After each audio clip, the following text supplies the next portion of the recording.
दो प्रकार के भक्त होते हैं।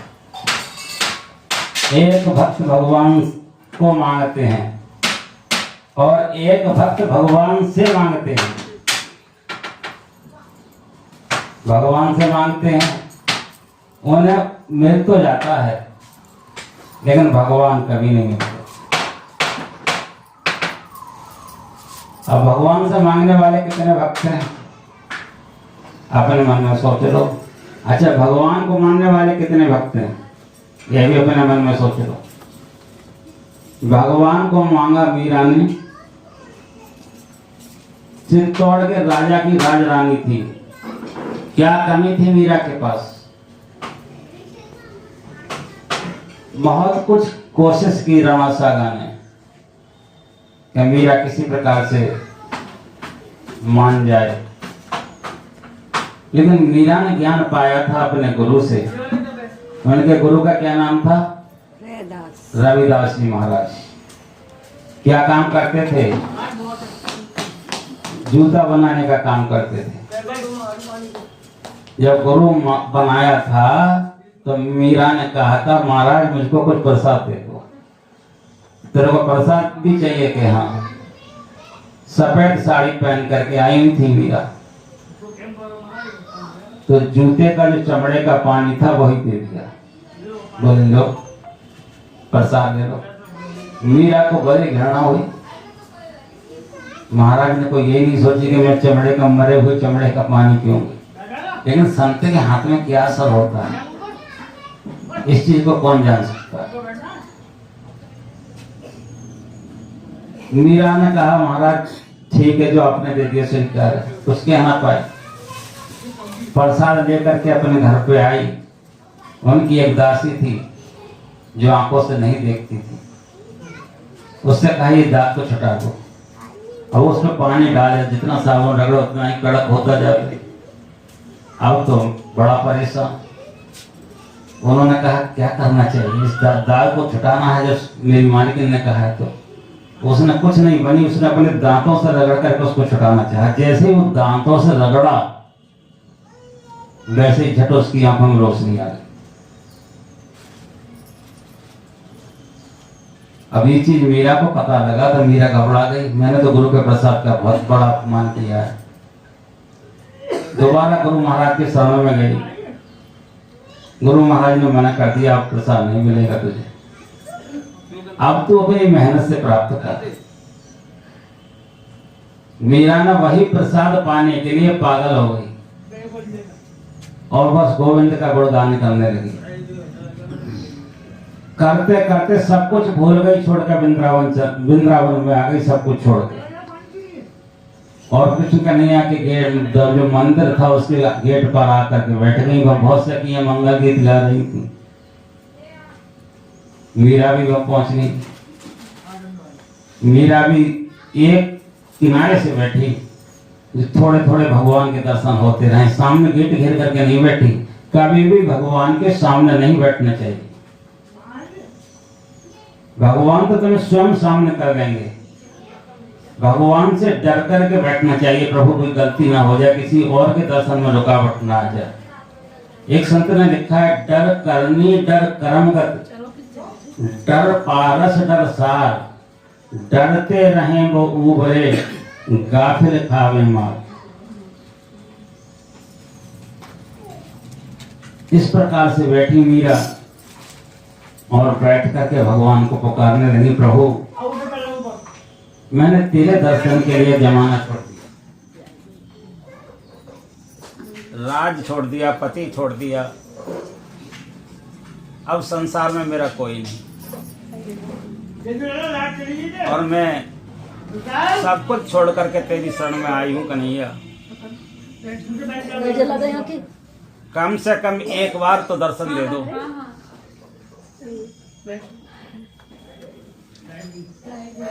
जब कोई परमात्मा को दिल से पुकारता है और परमात्मा जब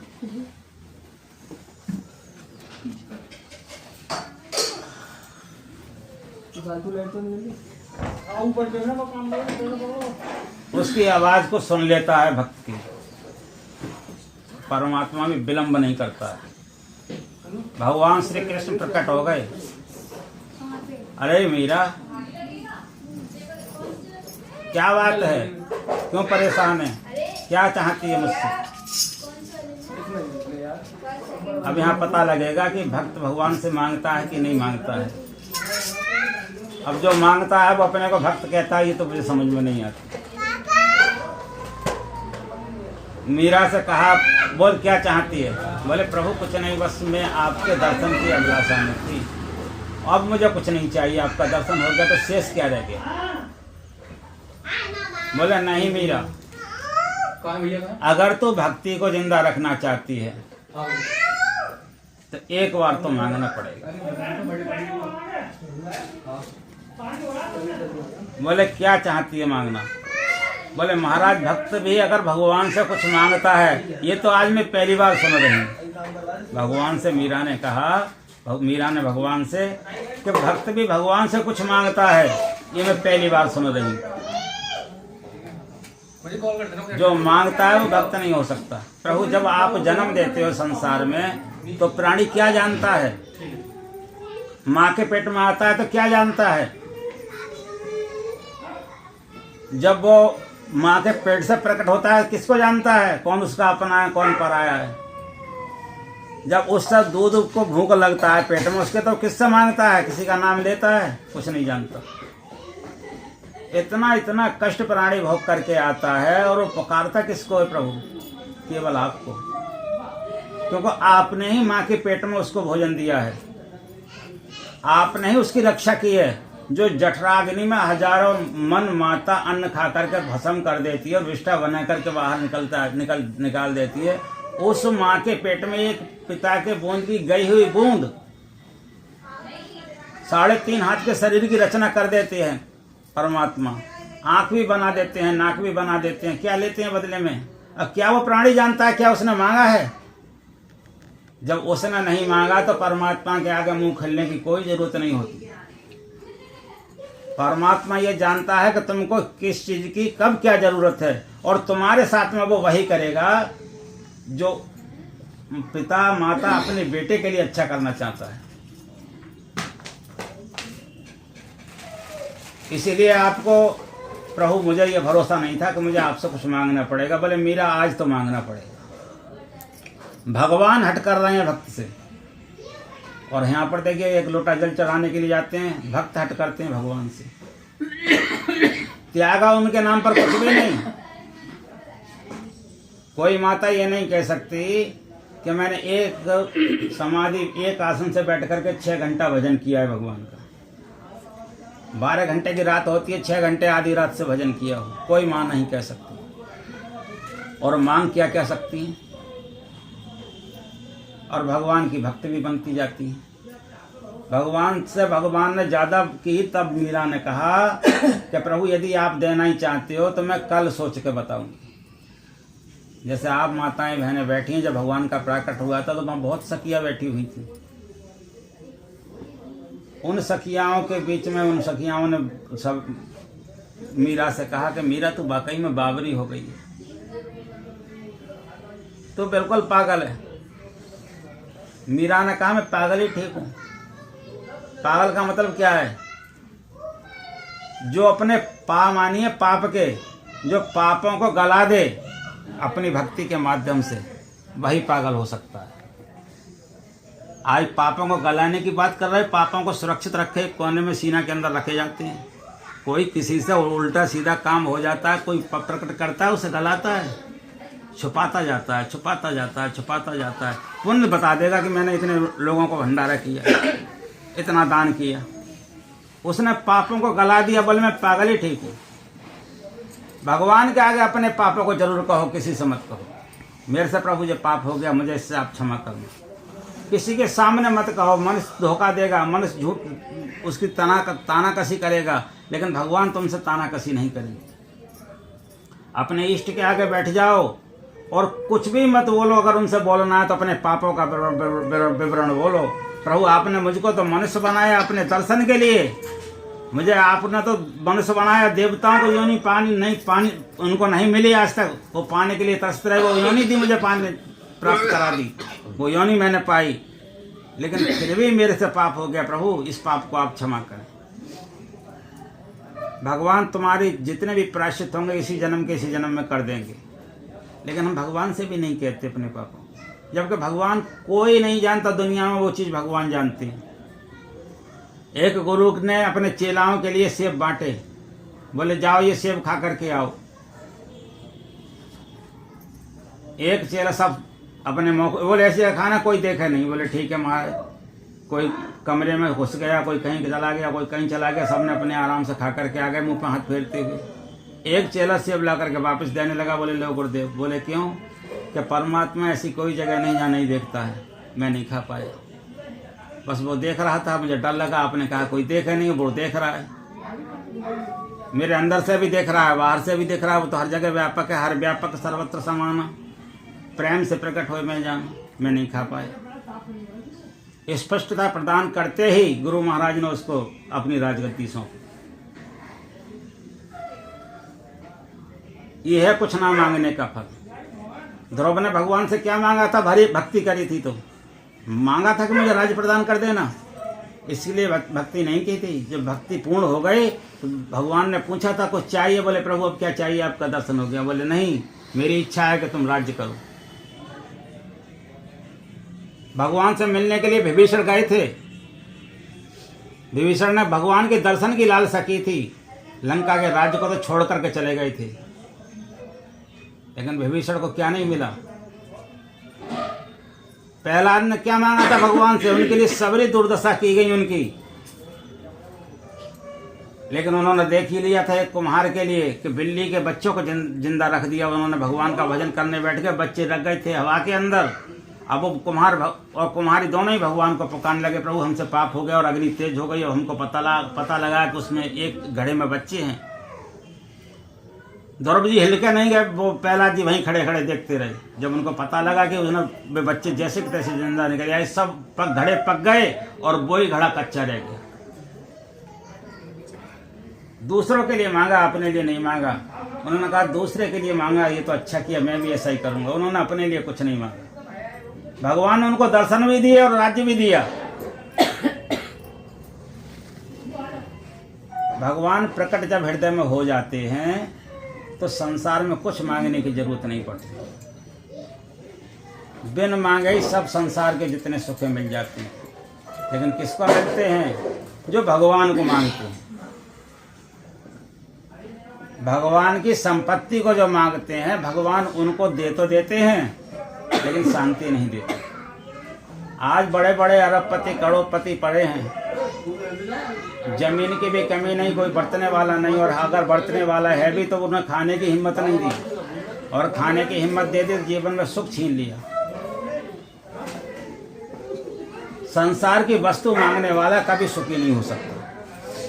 भक्ति करो और भगवान से संसार की वस्तु मांग लो तो समझ लो तुमने संसार का जितना दुख है सब मांग लिया, कोई बचाने वाला।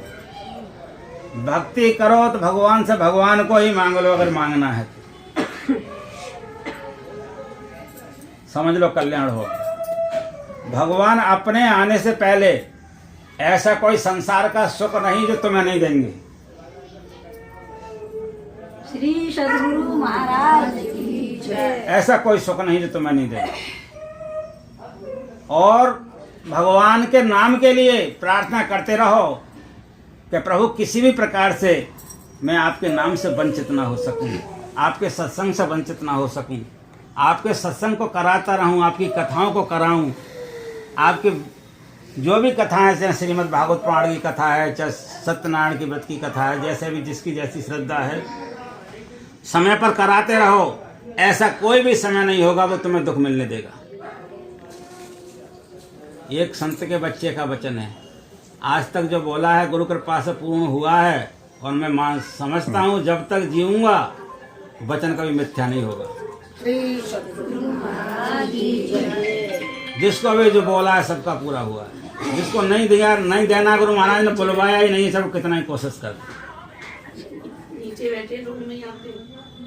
इसीलिए यदि आपको कुछ पाना है तो सत्संग में एक ही चीज ध्यान रख लो, सब कुछ मिल जाएगा।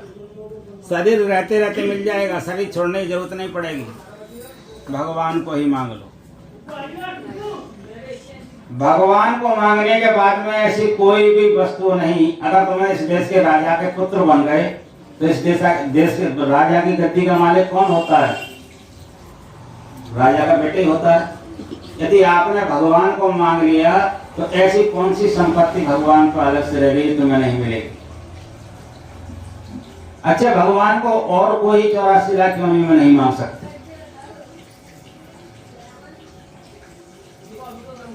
33 करोड़ देवताओं को कोई नहीं मांग सकते। जिन देवताओं के आगे हम मांगते हैं वो देवता स्वयं भगवान से मांगते हैं। इसलिए संत वचन है, संतों ने अपनी वाणी में कहा कि पाही न जे परलोक समारा। इस शरीर को पाकर के परलोक नहीं बनाया। अब परलोक बनाना क्या है? भगवान से भगवान को मांगना है। नीचे आ रहे हैं। ये साधन इस शरीर में दिया है, किस तरह से मांगना है? मैं नीचे बैठी रूम में। पाहे न जे परलोक समारा, साधन धाम मोक्ष कर द्वारा। आपके घर ये शरीर ही साधन का धाम है, इस शरीर ही मोक्ष का द्वार है। और ये मोक्ष आप सोचेंगे कि हमको पता कैसे चलेगा? इस शरीर के रहते हुए पता चलेगा। जब आपकी समस्त प्रकार की मांगने की कामनाएं दिल से खत्म हो जाएं, समझ लो मोक्ष मिल गया। जब आपकी समस्त प्रकार की चेष्टाएं कि मुझे उससे मिलना है, जिससे मिलना है, ये करना है, वो करना है, खत्म हो जाएं, समझ लो मोक्ष मिल गया। केवल एक ही चेष्टा होनी चाहिए, परमात्मा से मिलने की। अच्छा, परमात्मा से मिलने के लिए कैसे मिला जाएगा?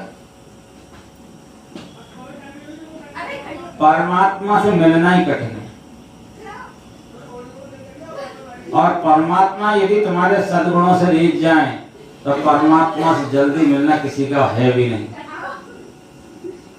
तुम्हारे सद्गुणों से एक बार परमात्मा रीझ जाए तो इतनी जल्दी परमात्मा का दर्शन हो जाएगा कि तुम अपने चेहरे के दर्शन करने के लिए आना चाहिए, लेकिन परमात्मा का दर्शन करने के लिए कोई आने की जरूरत नहीं पड़ेगी।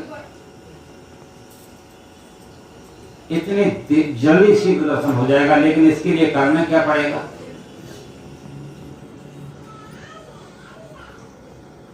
जैसे बिच्छू काटता है तो आदमी को दर्द होता है कि नहीं होता है?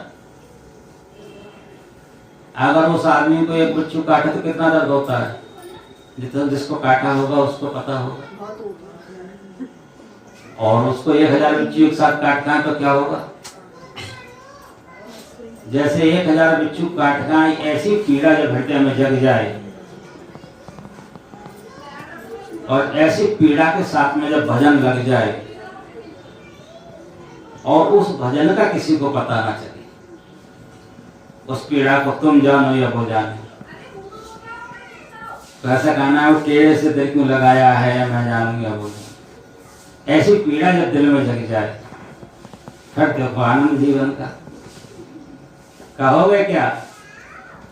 इतना बड़ा आनंद प्रकट होगा। कहोगे कि हनुमान जी प्रकट हो तो हनुमान जी प्रकट हैं। कहोगे शिव जी प्रकट हो तो शिव जी प्रकट हैं। कहोगे इंद्र उपस्थित हो और पानी लाओ तो इंद्र पानी लाएंगे पीने के लिए, उपस्थित हो जाए। ऐसी पीड़ा जगा लो। मैं तो केवल एक बिच्छू की बात की है। ऐसे 1000 बिच्छू के काटने पर जो पीड़ा उत्पन्न हो, ऐसी पीड़ा जब हृदय में उत्पन्न होने लग जाए, अब जब ऐसी पीड़ा उत्पन्न होगी तो रात को नींद आएगी? और जब नींद नहीं आएगी तो किसको पुकारेगा आदमी? परमात्मा को पुकारेगा कि नहीं पुकारेगा? अब ऐसी पुकार जब लग जाए, किसी का ध्यान ही नहीं रहे, केवल वही दिखाई दे, क्या कहने उस आनंद की। आपने नाम सुना होगा, एक संत हुए थे। वो संत अगर विष्ठा भी करते थे तो 33 कोटि देवता उनकी विष्ठा के आसपास खड़े हो जाते थे, आकर के घर बना लेते थे। इतनी सुंदर खुशबू पैदा हो जाती थी। भगवान को सब कुछ छोड़ करके चले गए थे जंगल के लिए, सब राजपाट। भागवत में उनका नाम मेरे को ध्यान, भरत के पिताजी थे वो। तो ऐसे जब प्रकट हो जाए पीड़ा दिल के अंदर, तो तुम्हारे से जो काम होगा वो सबको कल्याण करने वाला होगा। तुम्हारे मुंह से जो वाणी निकलेगी, मैं भी एक रात बैठ करके भजन नहीं कर पाता हूँ। रात मैंने सोचा देखता हूँ कब तक बैठ सकता हूँ। 1:17 पर बैठा और 5:53 पर उठा, एक आसन पर बैठा था गुरु महाराज की कृपा से। तो मैं जब ये अपने को मैं खुद परीक्षा करता हूँ और अपने को नारक देता हूँ, कभी तो कुछ नहीं किया है। जिसने तेरे लिए इतना कुछ किया, उसने तूने उसके लिए क्या किया? जिस परमात्मा ने, जिस सदगुरु ने तुम्हें इतना बड़ा ज्ञान दे दिया और परमात्मा से मिलने का मार्ग दे दिया और उस परमात्मा का साक्षात्कार करा दिया, अब उसके लिए तू 12 घंटे भी नहीं बैठ सकता। ये शरीर को लेकर के कहाँ जाएगा? मैं तो अपने शरीर से सुबह बोल रहा था, तुझे तो जब पता लगेगा जब यहाँ से ले जाकर के तेरे को जलाएंगे। अगर तू मुझे पीड़ा दे रहा है तब तू देखेगा कि हम तेरा होगा। ऐसा पागलपन जब हृदय में आने लगता है तो प्रभु उस समय में हृदय में होते हैं, कहीं बाहर नहीं होते। ऐसी वाणी को सुनने से वो आनंद आता है कि जीवन के जन्मों के पाप कटने लगते हैं। लेकिन जब तक हम ये पीड़ा हृदय में उत्पन्न नहीं करेंगे तब तक भगवान का प्राकट नहीं होगा। जिस तरह से एक बच्चे को पाने के लिए माताएं क्या क्या नहीं करती हैं, कभी कहीं से प्रार्थना करती हैं, कभी कहीं से प्रार्थना करती हैं, कभी कहीं से फल लाती हैं, कभी कहीं से फल लाती हैं। किसी अच्छे संत का हाथ लग जाए तो फल सबूत हो जाता है। जैसे यहाँ पर एक फल से सबूत हुआ है, उसी के कारण का सत्संग हो रहा है। सत्संग भी जब ही होता है जब किसी विशेष संत सदगुरु की कृपा होती है। सत्संग कोई ऐसी चीज नहीं है, सत्य का संग जिस आदमी ने कर लिया उसे जीवन में असत्य का संग प्राप्त नहीं होता, और जो असत्य का संग करता है उसे सत्य का संग प्राप्त नहीं होता। सत्संग का मतलब है कि जो परमात्मा की कृपा से हमको सच्चाई बतलाई जाए उसको हम अमल करें। जब तुम उसको अमल करोगे तो रात में भजन करोगे, और जब भजन करोगे शरीर में दिल में इतना कहाँ जान रहेगी जो सत्य का काम के लिए तुम तैयार हो कर ही नहीं सकते हो। तो सब करोगे तो सत्य ही करोगे। आज जब रात में आदमी पेट भर के सोएगा, और पेट भर के सोने का मतलब है ब्रह्म निद्रा में भी, ब्रह्म मुहूर्त में भी सोएगा, तो उसके पास जो नेगेटिव ऊर्जा की हवाएं आती हैं, कभी कभी स्वप्न भी ऐसे गलत होते हैं, माताएं कूद जाती हैं, उनसे बुद्धि इतनी विचलित हो जाती है कि उस माताओं को फिर दिन में शुभ कर्म करने का टाइम ही नहीं मिलता। अगर लौटा भी जाएंगे तो जल्दी जल्दी चढ़ा करके भाग लाएंगे, फलाना काम पड़ा, ये काम पड़ा, साथ कुछ नहीं रहने वाला है, फिर भी हाहाकार दिमाग में लगा हुआ है। किस लिए हाहाकार लगा हुआ है? शांति के लिए क्यों नहीं सोचा जीवन में? शांति पाने के लिए दुनिया तरस रही है। शांति दो ही जगह मिलती है, या तो सच्चे संत सदगुरु के सामने बैठ करके मिलती है, या फिर साक्षात परमात्मा प्रकट हो जाए। सच्चे सदगुरु संत का स्वरूप जो है वो परमात्मा का ही रूप होता है। वो नर के रूप में हरि ही होते हैं, लेकिन सच्चे संत सदगुरु की पहचान सत्संग से होती है। जब तक सत्संग से ज्ञान का प्राकट ना हो और वो ज्ञान यथार्थ ना हो, गपशप लड़ा करके हंसाना एक अलग चीज है, गीत गा करके ले जाना एक अलग चीज है, लेकिन ज्ञान को देना, दूसरे के अंदर भर देना, ये एक अलग चीज है। केवल ये संत मत के अंदर ही इतनी तीव्रता है जो लोगों के हृदय में साक्षात ज्ञान का प्राकट कराने लगते हैं और मन को, दिमाग को शांत कर देते हैं। और जो भी सत्संग में बैठते हैं, संत मत में ये भी है तो उसके जीवन के पाप हरने की ताकत रखते। इसलिए संत के लिए संत ने कहा कि सन्मुख होए जीव जो मोही। जब संत के सामने संत सज्जन पहुंचते हैं, इंसान पहुंचते हैं, तो जन्म कोटि अग्नाशों का अर्थ कहते हैं पाप के लिए। जन्मों जन्मों के पापों का हरण करने की ताकत संत में होती है। मैं तो निवेदन करूंगा वासुदेव मंदिर में 27-28 तारीख में ऐसे संत पधार रहे हैं, उनके दर्शन को, उनकी वाणी को सुने और जीवन में आनंद लें। वो कभी किसी से कुछ मांगने के लिए नहीं सत्संग के लिए जाते हैं, संसार के कल्याण के लिए जाते हैं। 6 महीने हिमालय की कंदराओं में तपस्या करते हैं, तब 6 महीने आकर के संसार में भ्रमण करते हैं। यहाँ भी एक बच्चे का जन्म हुआ है, इसी उपलक्ष्य में ये सत्संग सुनाया गया। भाई प्रकट कृपाला दीन दयाला कौशल्या हितकारी। ये भी एक तरह से तीनों पर दया है। हम लोग दीनी ही हैं, भगवान के आगे भिखारी हैं, भगवान के बच्चे हैं। जहाँ भगवान के नाम का फल मिलना लग जाए, मीरा ने कहा था पायो जी पायो मैंने राम नाम धन पायो। खर्च ना हो गए, चोर ना ले गए, दिन दिन बढ़त सबायो, पायो जी मैंने राम नाम धन पायो। हम उन्हीं राम के नाम की तो कथा सुन रहे हैं, जिस धन है जो बढ़ता ही जाता है, कभी कमता नहीं, ब्याज लगा कर के चलता है। किसी भी बैंक में इतना हिम्मत नहीं जो 100 रुपए डालो और शाम को 125 रुपए ले लो। लेकिन संत की वाणी झूठ नहीं हो सकती, दिन दिन बढ़त सवाल। अगर इनके यहाँ पर ऋषभ का जन्म नहीं हुआ होता तो आज ये काय को सत्संग कराते। अब वो सत्संग में हम लोग भी शामिल हो गए तो हम लोगों को भी पुण्य मिला गुरु महाराज का। आप सोचो मैं प्रवचन बोल रहा हूँ, मैं कुछ नहीं बोल सकता। मैं गुरु महाराज से कह देता हूँ कि मेरा मुझ में कुछ नहीं, जो कुछ है सब तोड़ और तेरा तुझको सौंपते क्या लागेगा।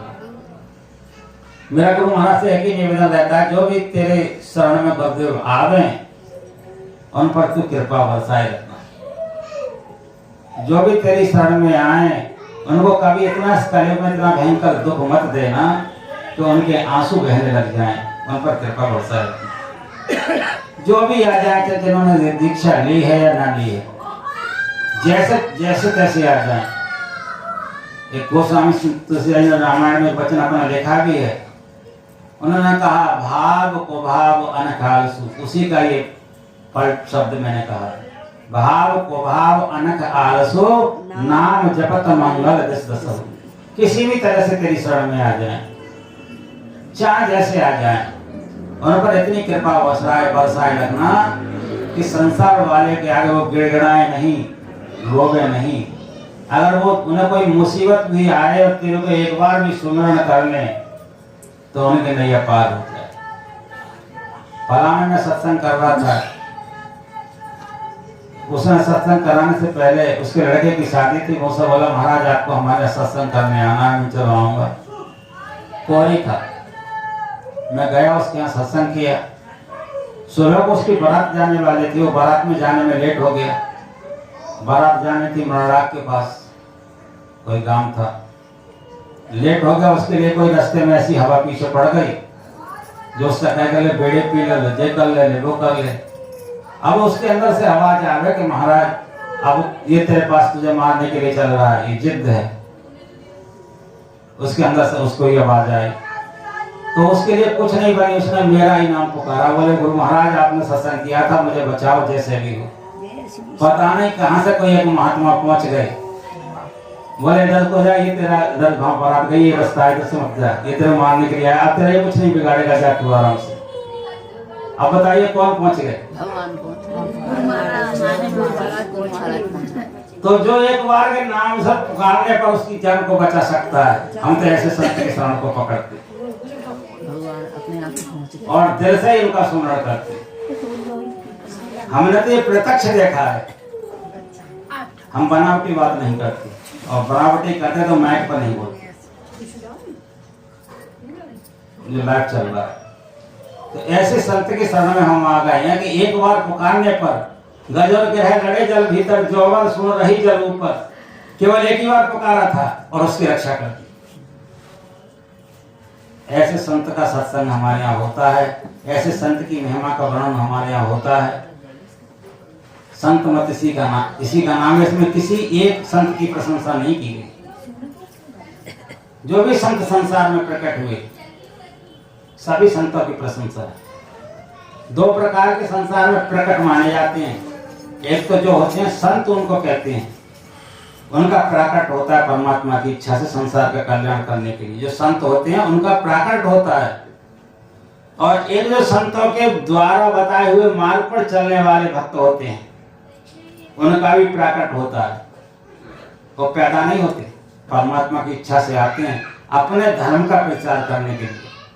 धर्म का वेद में मंत्र है, धर्मेण हन्ते व्याधि।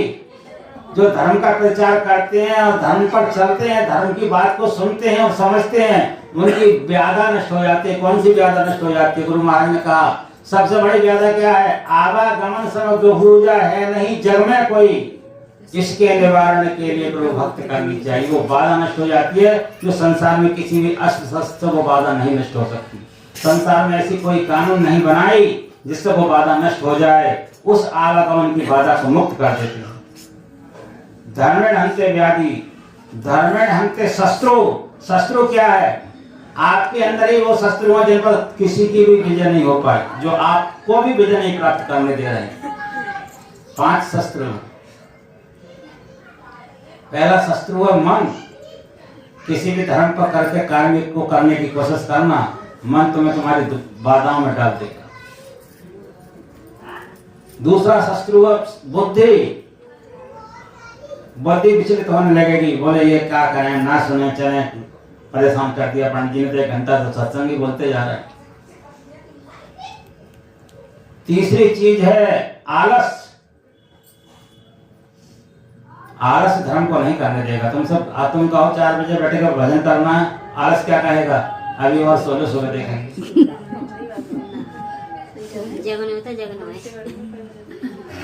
आलस नहीं करने देगा। 3 शस्त्र होगा, ध्यान रख लिया। 14 शस्त्र हुआ क्रोध। कभी सज्जन आदमी पर तो आपको क्रोध आ जाएगा, कभी दुष्ट में एमएलए पे आएगा क्रोध, सांसद पे आएगा क्रोध। चाहे वो तुम्हारे सपने में कितना ही बात आते हैं, हाथ जोड़ के चले आओगे बाबूजी 3 बार और कहो। लेकिन किसको सताओगे? जो आदमी सज्जन है। किसको नमन नहीं करोगे? जो आदमी सज्जन है। और 5वां है लोभ। लोभ के लिए आदमी पता नहीं पत्नी की आपस में देखो कितनी जल्दी झगड़ा हो जाता है। 7 फेरे पड़ते हैं, 7 वचन होते हैं, और लोभ के लिए दोनों में लाठी तनाव हो जाता है। हे भगवान, कहाँ लेके जाओगे? पत्नी को चैन न पड़ रहा और लाभ कमा के बटुई ने भरो। हालत खराब है। लोभ के मारे भगवान को भी भूल गए। लोभ में आ जाए तो बस बालक कह रहे बालक पता कितनी होश है वो भी। अरे किसी और काम देख ले फिर खा रही हो।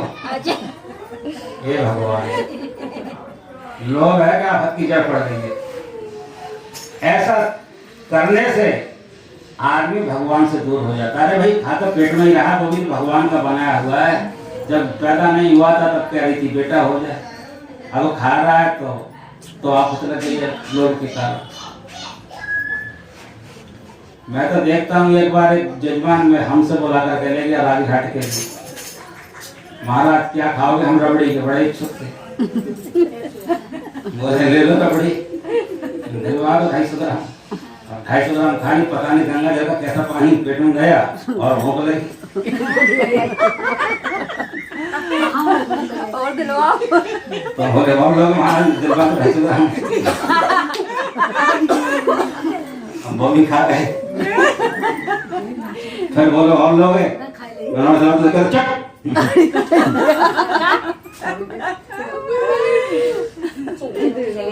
हालत खराब। कहने का तात्पर्य है जो लोग जो है पुण्य क्या रहा उसका पुण्य, ये लोग की हालत है। ये 5 कर्म मैं यथार्थ प्रमाण देकर बता रहा। ये 5 कर्म इंसान को आगे नहीं बढ़ने देता। इन 5 पर कब्जा करके जब आ गया तब भजन कर पाएगा आदमी, तब गुरु महाराज के वचन को मान पाएगा, तब गुरु महाराज का भजन कर पाएगा। जब भजन ऐसा शुरू हो जाएगा फिर तुम्हारा नाम लेकर कभी अगर कोई खड़ा हो जाएगा तो वो भी बेड़ा पार करता चला जाएगा।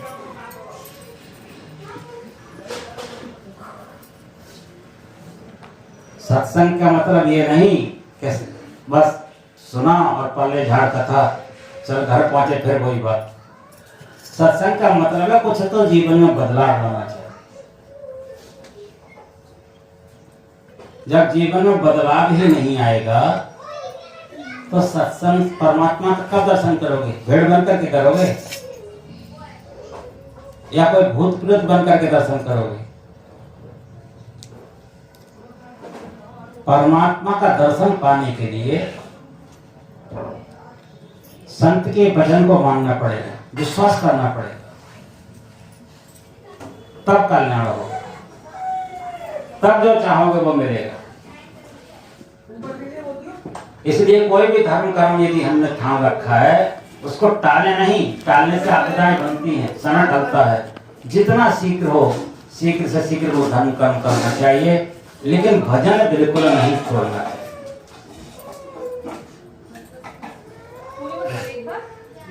नहीं तो वही होगा जो गोस्वामी तुलसी ने लिखा, सो परित्र दुख पावई सिर धुन धुन पछतान, काले कर्म ईश्वरा मिथ्या दोष लगे। वही लोग पछताएंगे जो संत की वाणी को नहीं मानेंगे। फिर कहेंगे अरे भगवान ने हमें तो ऐसा करने को मौका ही ना दिया, हम पर ऐसा कर्म भयो ही ना हो, अच्छो को दुनिया झंझट में लगे रहे, बालकन की रोटी बना भगवान में झाड़ू वाहन लगा जाए, फिर सो पर तो दुख पा वही लोग दुख पाएंगे जो दुनिया के कर्म को जोड़ करके चलते रहेंगे और भगवान के प्रति एक कदम भी नहीं बढ़ेंगे।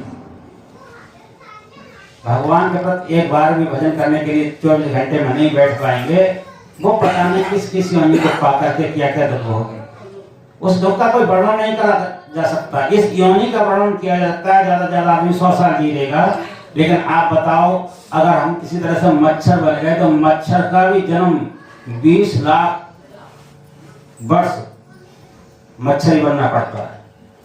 अन्य योनि में पड़ेगा किसमें 40 लाख बनना पड़ता है, 2.25 करोड़ बताया गया है, सबका ऐसे टाइम लगा हुआ है, पूरा लिखा हुआ है शास्त्रों में पूरा। अब कितने लाख जन्म बना, तब कहीं परमात्मा ने दूसरी योनि दी, तब फिर दूसरी योनि दी, फिर दूसरी योनि दी, पता लगे कि 84 लाख योनि भोगते भोगते फिर कहीं भगवान की इच्छा हुई तो हमको मनुष्य बनाया और ना हुई तो नहीं बनाया। इसलिए एक श्वास इस समय बहुमूल्य कीमती है। संसार का रतन कुछ नहीं है, अगर रतन है तो हमारा शरीर है, अगर रतन है तो हमारी श्वास है।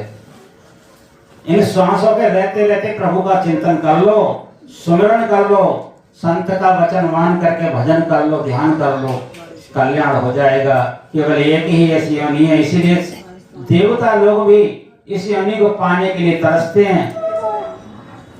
पाए न जब उन्होंने कहा बड़े भाग्य मानस तन पावा, सुर दुर्लभ सत ग्रंथन गावा। बड़े भाग्य से शरीर मिल गया है और उससे बड़ी बात ये है कि आप लोग को सत्संग मिल गया है। उससे भी बड़ी बात यह है कि आपको सद्गुरु का दर्शन मिल गया है और उससे भी बड़ी बात यह है कि आपको वो मार्ग बताया जा रहा है जिस मार्ग में जाने से दुख सदा के लिए विदा हो जाता है। अपनी वाणी को यहीं विराम देता हूँ। प्रेम से बोलो श्री सद्गुरु महाराज की। इंद्रदेव भी आ गए सत्संग सुनने।